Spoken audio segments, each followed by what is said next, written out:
Another principle is the rule of 72. It's the number of years to double either your savings, your debts, or the inflation at a given annual rate of return. Let's say, gusto mo lang ilagay sa isang regular savings account. Actually, less than 1% pa nga yung ino-offer nila, di ba? Pero para mapabilis yung computation natin, let's just assume na 1% lang. So, 72, this is constant, divided by 1%, ilang years bago ma-double yung savings mo?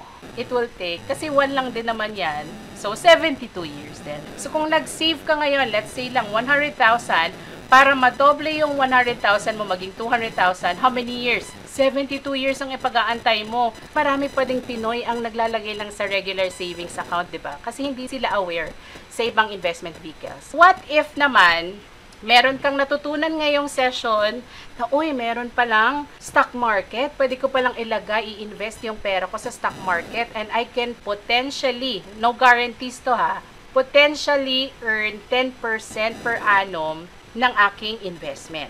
Ilang years bago ma-double ang pera ko kung in-invest ko sa stock market? 72 divided by 10, that's 7.2 years. See?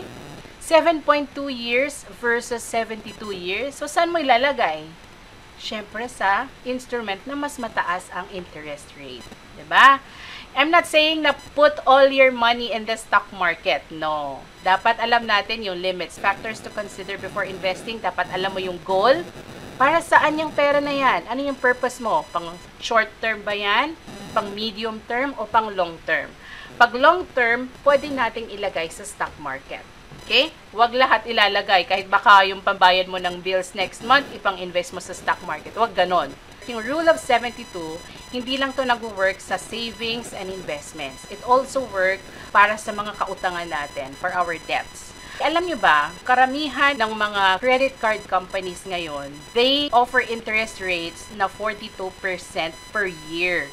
Hindi lang halata kasi ang nakikita natin sa credit card statement is 3.5% per month. Kapag hindi natin nababayaran in full yung ating mga credit card debts. Sino ba dito yung may mga credit cards at gumagamit ng credit cards?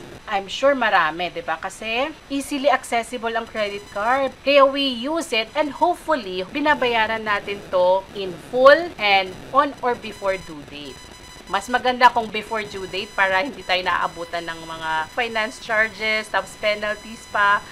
Sayang. So kapag gumamit tayo ng credit card, I'm not saying not to use credit cards or not to borrow money from financial institutions kasi very useful din to, di ba? Minsan, may mga gusto tayong bilhin na hindi naman kaya ng cash natin agad-agad. So, to the rescue ang credit card, may use pa din. Pero dapat alam natin kung paano sila bayaran on time and in full if possible. Para hindi na natin kailangang isipin yung mga interest charges. Okay? So, going back to the rule of 72 pagdating sa debts, kung 42% per year ang interest rate ng credit card mo sa mga hindi mo nababayaran na credit card debts, look what happens. It will take 1.7 years or 20 months para madoble. So, kung ang inutang mo sa credit card, kasi bumili ka ng appliances or gadget, pero hindi mo to nababayaran or minimum lang yung binabayad mo, after 1.7 years or 20 months, na doble na yung babayaran mo. So, umutang ka lang ng 50,000, hindi mo nababayaran in full or minimum lang, after 20 months, naging 100,000 na yung utang mo. And I've seen a lot of people, lalo na ngayon, pabata ng pabata ang gumagamit ng credit cards at hindi nila nababayaran. Kaya there are so many, if you would just check online, ang daming may mga mental health issues. And one of the reasons why they're going through that is because of debts. They don't know how to manage their debts. They don't know how to use their credit cards properly. Gamit lang ng gamit, swipe lang ng swipe, hindi naman alam paano bayaran, when is the due date. Kaya anong nangyayari? Patong-patong na yung utang and it's affecting their mental health, their relationships, their studies, their work, their families. So let's be responsible when it comes to paying off our debts. Ito pa, sa credit card pa lang yan kapag auto loan, most of mga in-house financing, mga banks na nag-o-offer ng auto loan, 16% yan per year. Kung 4.5 years ang kinuha mong payment terms, halos doble na yung binayad mo sa car loan mo. Kaya as much as possible, kung kukuha ka ng car, try mong pag-ipunan muna kahit pang down payment lang para hindi ganun kalaki yung kailangan mong i-loan kasi ang laki ng binabayaran mong interest. Same with housing loan. Try to save up for it bago ka mag-loan agad-agad. Pero kung kailangan naman talaga, I have one client na gustong-gusto niya nang magkaroon ng sasakyan kasi sobrang hassle mag-commute. Halos 3 to 4 hours ang binabiyahe niya everyday. Yung time na nawawala sa family niya because of her commute. So, nag-decide siya to get a car. Kaya lang yung car na nakita niya, 9,000 pesos lang yung down payment. So, 9,000 pesos lang ilalabas mo, may car ka na kinabukasan. I'm sure, nakita nyo na rin yun. Maraming offers na ganyan sa malls. Parang, no down payment pa nga yung iba. Diba? Sabihin, oh, no down payment. Pero kung titingnan mo, if you look at the numbers, dun mo malalaman, grabe, ang bigat ng monthly. And kung i-compute mo yan, kung nakailang patong na yan, sobrang patong sa interest rate, ay baka sabihin mo, sana kinash ko na lang or sana nag-ipon muna ako. Sa mga nagbabalak kumuha ng car, hindi lang naman car loan ang pwede mong i-consider.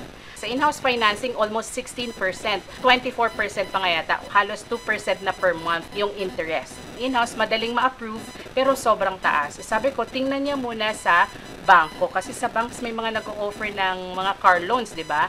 And when she asked the banks, mayroong mga nag-o-offer ng around 12%. So, parang 1% lang per month, 12% per annum. Ang laki ng difference. So, check your options. So, 12%, sabi ko meron pang ibang options. Ano yung options na yun? Check personal loans na ino-offer ng mga credit card companies. I'm sure if you have credit cards, may mga nare-receive kayo mga SMS or sa Viber na nag-offer, 0.45% lang per month ang add-on rate. So, kung ma-approve ka dyan at yun naman ang kailangan mong amount for the car, bakit hindi na lang yun ang kunin mo personal loan, mga 7 or 8% per year compared sa bank car loan na 12% at compared sa in-house financing na 24%. So, kailangan natin maging wise when it comes to choosing the right type of loans na kukunin natin. Kung car man yan or house man yan, pero iba-iba yung interest, ba't di ka na lang pumunta doon sa may pinaka-lower na interest na offer? Or kung may kakilala ka, kamag-anak na willing to lend you money for free without interest, mas okay yon. Pero make sure lang nababayaran mo para hindi masira yung relationship nyo. So, mas madali na sa inyo ngayon mag-compute. Kung mag-i-invest kayo, 72 divided by yung interest rate, ilang years ba to madodoble? Whether it's debts or savings or investments, pwede nyong gamitin ang Rule of 72. For more budgeting tips and resources, check out the links on the screen. Thank you for watching and happy budgeting!